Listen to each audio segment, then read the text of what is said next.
नमस्कार, मैं भाव्या। आप देख रहे हैं N4 न्यूज़ भारत। संदेश समाचार में आपका स्वागत है और आज हमारे साथ जुड़े हैं अशोक यादव, बीजेपी के जिलाध्यक्ष। आइए उनसे जानते हैं कि मन की बात के 100वें एपिसोड पे उनका क्या विचार है। आज हम लोग हजारीबाग जिला में भारतीय जनता पार्टी के तत्वाधान में आम आदमी को मन की बात 100वीं एपिसोड संस्करण प्रधानमंत्री जी की मन की बात हम लोग सुने और सुनवाए और इसमें आम जन लोग जुड़ने का काम किए।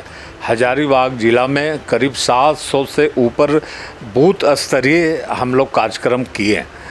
एक विधानसभा में 100 बूथ था, लेकिन हम लोग एक पंचायत शक्ति केंद्र में दो तीन जगह कर करके 700 बूथों पर हम लोग प्रधानमंत्री जी की मन की बात सुनने का कार्य आज संपन्न हुआ है।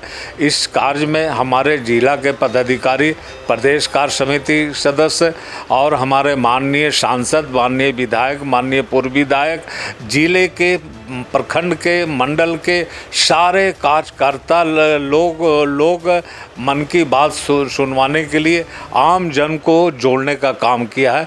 आज प्रधानमंत्री की जो मन की बात हुआ, निश्चित तौर पर देश दुनिया के बारे में, भारत के बारे में, ऊर्जा के बारे में, पानी जल संरक्षण के बारे में बहुत सारी चीज़ को बतलाने का काम किए, जिससे हम सभी लोग एक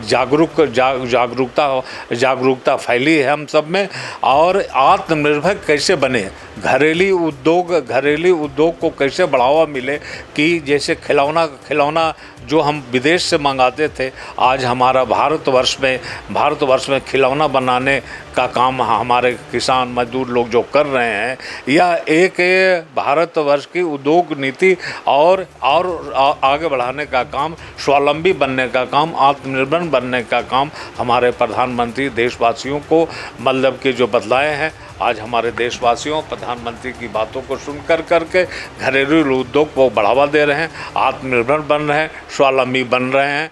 और यह मन की बात हमारे आज 100वीं कड़ी, यह एक विशेष कार्यक्रम था हम लोग का, एक विशेष कार्यक्रम, खास कार्यक्रम, जिसमें हमारे हजारीबाग जिला ही नहीं पूरे देश स्तर पर यह आज मन की बात सुना गया।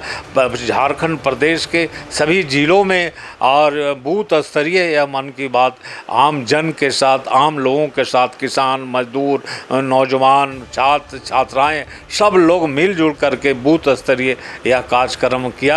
हम अपने कार्यकर्ताओं को और माननीय सांसद को, माननीय विधायक को, पूर्व विधायक को और सभी पदाधिकारियों को, जिला मंडल से लेकर जिला स्तरीय सभी पदाधिकारियों को हम बधाई, अभिनंदन स्वागत करते हैं कि इस कार्य को सफल बनाने में हम सब लोग मिल करके प्रधानमंत्री की बात सुनने और सुनवाने का काम किए। हम सभी लोग बधाई के पात्र हैं, स्वागत अभिनंदन के पात्र हैं। हम सभी को आभार व्यक्त करते हैं। जो हमारे प्रधानमंत्री द्वारा शुरू किया गया था मन की बात, वो इन्हें या फिर भारत को और देशों से अलग कैसे करती है?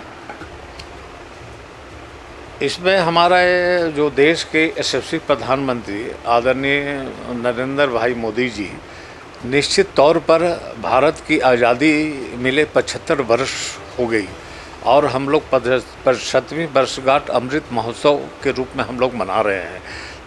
तो आज़ादी के बाद यह पहला प्रधानमंत्री श्री आदरणीय नरेंद्र भाई मोदी जी हैं, जो मन की बात करने का, लोगों से डायरेक्ट हूबहू बात करने का यह एक निर्णय लिया।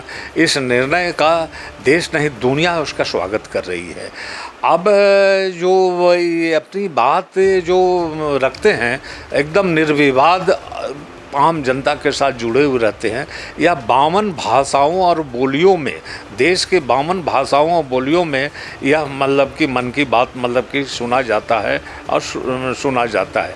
और 11 विदेशी भाषाओं में भी मन की बात मतलब कि लोग सुनते हैं। आज यह मन की बात देश नहीं दुनिया में फैली हुई है। आज हमारे यशस्वी निवर्तमान राष्ट्रपति ओबामा साहब 2015 में भारत आए थे तो एक साथ प्रधानमंत्री जी के साथ मन की बात सुने थे। तो प्रधानमंत्री जी के समक्ष बैठकर मन की बात सुनकर ओबामा साहब भी अपनी राय माने आम लोगों को देने का काम जो किए थे, यह एक ऐतिहासिक दिन था। तो इसलिए मन की बात हम विदेशों में भी इसकी काफ़ी चर्चाएं हैं और काफ़ी यह मन की बात एक लोकप्रिय कार्यक्रम साबित हुआ है। जी बिल्कुल। ठीक है ना।